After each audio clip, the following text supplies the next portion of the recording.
28 மாதம் கண்டுக்கிற திமுக அரசாங்கம். நாங்க தொடர்ந்து சட்டமன்றத்தில் அழுத்தம் கொடுத்தோம். எங்களுடைய சட்டமன்ற தொடர்ந்து சட்டமன்றத்தில் பேசணும், பொதுக்கூட்டத்தில் பேசணும், அறிக்கை வெளியிட்டோம், பேட்டி கொடுத்த தொலைக்காட்சி வாயிலாக. வேற வழி இல்லாம திராவிட முன்னேற்ற கழக தலைவர் இன்றைய முதலமைச்சர் ஸ்டாலின் அவர்கள் இந்த பெண்களுக்கு, நம்முடைய மகளிருக்கு, குடும்ப தலைவிக்கு 1000 ரூபாய் மாதத்தோடு கொடுத்தாங்க. கொடுக்க வைத்தது அண்ணா திமுக கட்சி என்பதை நினைவு கொள்ள வேண்டும். இப்பொழுது 17 லட்சம் பேர் கொடுக்க அறிவிச்சிருக்காங்க. ஏன் மேல கொடுக்கல? அப்ப நிபந்தனை வச்சாங்க.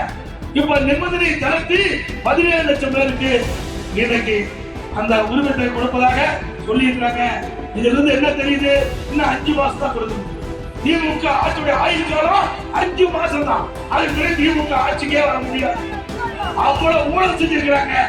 ஆக 55 மாத காலம் இந்த மக்களுக்கு கிடைக்கல.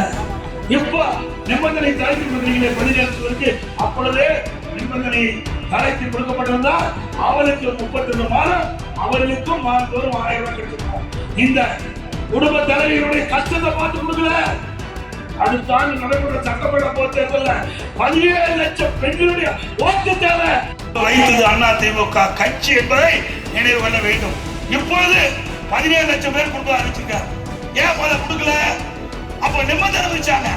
இப்ப நிபந்தனையை தளர்த்தி 17 லட்சம் பேருக்கு இன்னைக்கு அந்த உரிமத்தை கொடுப்பதாக சொல்லி இருக்கிறாங்க. இதுல இருந்து என்ன தெரியுது? இன்னும் 5 மாசம் தான் கொடுக்கணும்.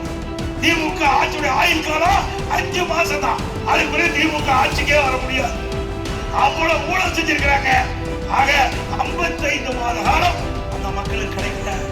இப்ப நிபந்தனை தளர்த்தி கொடுக்கிறீங்களே 17 லட்சம் பேருக்கு, அப்பொழுதே நிபந்தனை தளர்த்தி கொடுக்கப்பட்டிருந்தா அவருக்கு 32 மாதம், அவர்களுக்கும் மாதத்தோறும் 1000 ரூபாய் கிடைச்சிருக்கும்.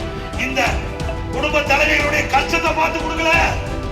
அடுத்த ஆண்டு நடைபெற்ற சட்டமன்ற பொது தேர்தலில் 17 லட்சம் பெண்களுடைய ஓட்டு தேவை. அதுக்காக இன்னைக்கு ஸ்டாலின்